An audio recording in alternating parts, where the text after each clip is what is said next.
देखिए, आज़ादी का मतलब होता है बंधनों से मुक्ति। लेकिन दुर्भाग्य की बात ये है कि बहुत सारे ऐसे बंधन हैं जो भारतीय नारी को बांध कर रखे हुए हैं, जिसमें मैं सबसे बड़ी जिम्मेदारी मानती हूँ सामाजिकता की। जो हमारी सामाजिकता है, जिसमें कि द्वय दर्जे पर महिलाओं को आज भी देखा जा रहा है, और उसके पीछे जो कारण है वो हमारी सोच है। सोच में हम कहीं ना कहीं जो राजनीतिक तौर पर तो हमने मान लिया कि हम एक लोकतंत्र हैं, हमारे यहाँ ह्यूमन राइट्स हैं, हमारे संविधान में सब तरह के बराबरी के अधिकार। असल में तो हमारा संविधान गैर बराबरी के बिल्कुल खिलाफ है और लिखता है कि औरत और मर्द के बीच की गैर बराबरी नहीं होनी चाहिए। लेकिन होता क्या है, परिवार और समाज में जिस तरह का सोच है कि कहीं ना कहीं हम ये स्वीकार करते हैं कि हमारा जो लड़का है या जो हमारा बच्चा है, उसको हम पूरी सुविधाएं देते हैं, शुरू से आगे बढ़ाने के पूरे प्रयास करते हैं। शिक्षा हो, स्पोर्ट्स हो, जॉब में अगर जाने की उसको कहीं भी कोई भी ज़रूरत पड़े, आगे की पढ़ाई करने की ज़रूरत पड़े, हर तरह से माँ बाप तैयार होते हैं। और वही सामाजिकता एक लड़की के लिए दूसरे तरह से सोचती है कि क्या करेगी पढ़ लिख के। अभी भी, आज भी आज़ादी के 75 साल बाद माँ बाप सोचते हैं कि अरे शादी कर देंगे और वो चली जाएगी, उसका क्या मतलब है पढ़ाई लिखाई का। तो ये जो एक मूल समाज का सोच है, ये ही लड़के को लड़का और लड़की को लड़की देता है। मतलब ये कि जो पावर रिलेशंस है, जो सत्ता का बंटवारा है, पुरुष के हक में देते हैं और स्त्री के हक से वो छीनते हैं। हमारे यहाँ आज भी ये संघर्ष है कि लड़कियाँ स्कूल जाएं। इसके बावजूद कि राइट टू एजुकेशन हमारे यहाँ एक फंडामेंटल राइट है, उसके बावजूद आज हमारे यहाँ दिक्कत है कि लड़कियां पूरी तरह से 100% लड़कियां स्कूल्स में नहीं है, और जाती भी है तो ड्रॉप आउट रेट बहुत भारी है हमारे यहाँ।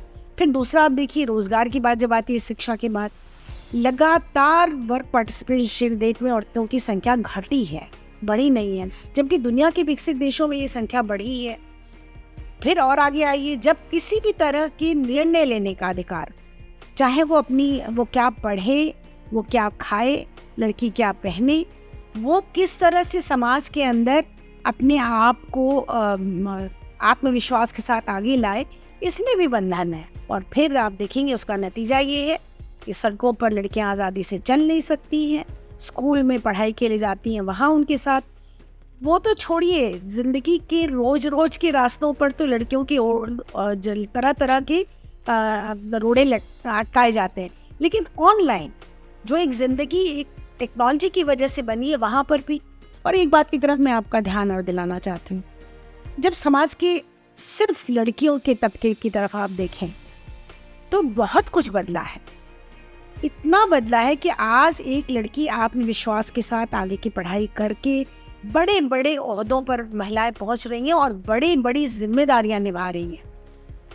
लड़कियां तो प्रयास कर रही हैं, वो तो अपने आप को पूरे समर्पण के साथ, पूरे कहते हैं ना, अपनी पूरी काबिलियत को सामने ला रही हैं। लेकिन समाज, सामाजिकता, परिवार, एक हद तक मैं ये भी कहूँ कि हमारे जो संस्थान हैं, जो हमारे डेमोक्रेसी के इंस्टीट्यूशंस हैं, पार्लियामेंट से लेकर के पंचायत तक, ये सब महिलाओं को पीछे खींचने का, उनके रास्ते में रोड़े अटकाने का काम कर। तो ये जब तक नहीं बदलेगा तब तक फिर इसको हम इस पूरी प्रोसेस को रिवर्स नहीं कर पाएंगे। बहुत ज़रूरी है ये सोचना भी कि आखिर क्यों स्त्री का जो लालन पालन है वो इस तरह से होता है कि उसका स्वास्थ्य बिगड़ा रहता है। क्यों ऐसा होता है कि स्त्री के स्वास्थ्य के प्रति हम उतने ही सचेत नहीं हैं समाज के तौर पर, लड़की के स्वास्थ्य के प्रति सचेत नहीं है जितना कि हम लड़कों के। क्यों? क्योंकि उनकी वैल्यू ज़्यादा है हमारे दिमाग में।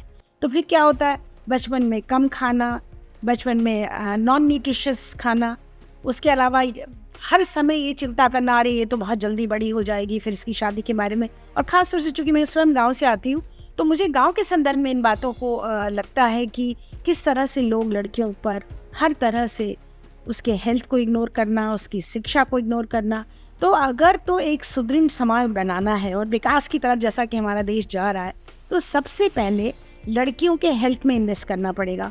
बहुत हाल में ये सारी बातें शुरू हो गई कि भाई मेंस्ट्रुएशन भी जो है, मासिक जो धर्म होता है, लड़कियां जो एक तरह से पीरियड्स जाती हैं, तो उसको लोग मानते ही नहीं थे, लोग उसके बारे में कुछ जानते ही नहीं थे, जानना चाहते ही नहीं थे।